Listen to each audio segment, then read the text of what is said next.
परशुराम ने क्यों किया था 21 बार क्षत्रियों का संहार। ऐसा माना जाता है कि भगवान परशुराम ने 21 बार क्षत्रियों को पृथ्वी से नष्ट किया था। धर्म ग्रंथों में वर्णित है कि नर्मदा नदी के किनारे माहिष्मति नामक स्थान पर है वंश का साम्राज्य था। इसी वंश के एक राजा कृतवीर्य थे। भार्गववंशी ब्राह्मण इनके राजपुरोहित थे। परशुराम के पिता महर्षि जमदाग्नि, जो भार्गव प्रमुख थे, का कृतवीर्य के साथ मधुर संबंध था। कृतवीर्य के पुत्र का नाम अर्जुन था। इस कारण अर्जुन को कार्तवीर्य अर्जुन भी कहा गया। कार्तवीर्य अर्जुन ने अपनी आराधना से भगवान दत्तात्रेय को प्रसन्न किया। भगवान दत्तात्रेय को ब्रह्मा, विष्णु और महेश तीनों देवों का अवतार माना जाता है। भगवान दत्तात्रेय ने प्रसन्न होकर कार्तवीर्य अर्जुन को 1 सहस्त्र भुजाओं तथा युद्ध में किसी से पराजित न होने का वरदान दिया। इस कारण कार्तवीर्य अर्जुन को सहस्त्रार्जुन भी कहा जाता है। एक बार सहस्त्रार्जुन अपनी पूरी सेना के साथ जंगल से गुजर रहा था, तो विश्राम करने के लिए महर्षि जमदाग्नि के आश्रम पहुंचा। महर्षि जमदाग्नि के पास देवराज इंद्र द्वारा प्राप्त कपिला कामधेनु गाय थी। यह कोई साधारण गाय नहीं, वरन दैवीय गुणों से युक्त एक विशिष्ट गाय थी। इस गाय की सहायता से महर्षि जमदाग्नि ने राजा और उनकी पूरी सेना के लिए भोजन का प्रबंध किया।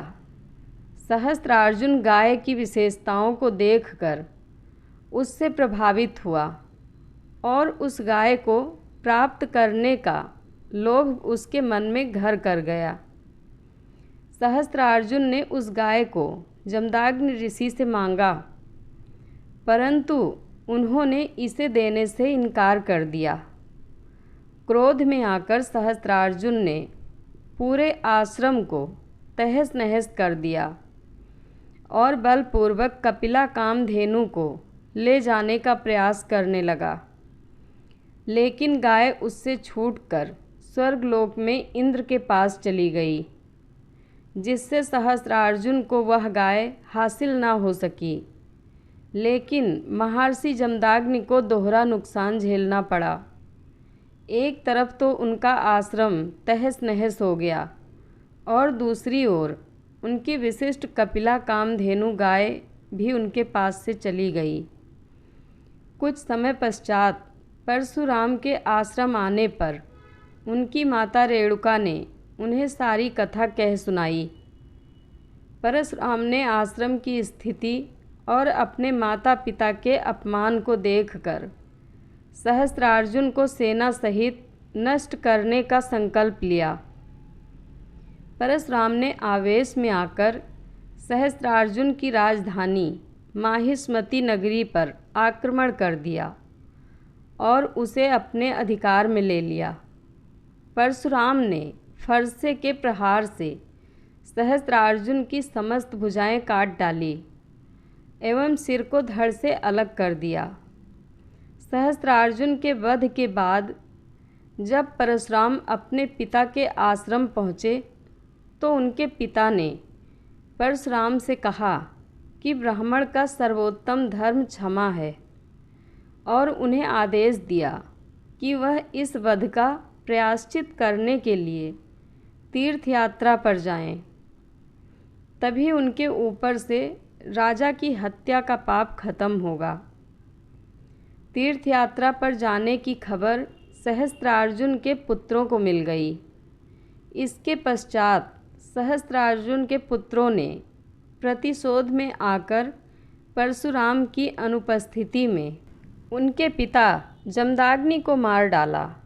परशुराम की माता रेणुका पति की हत्या से विचलित होकर अग्नि में प्रवेश होकर सती हो गई। इसके बाद परशुराम ने प्रतिज्ञा ली कि मैं है वंश के सभी क्षत्रियों का नाश करके ही दम लूँगा।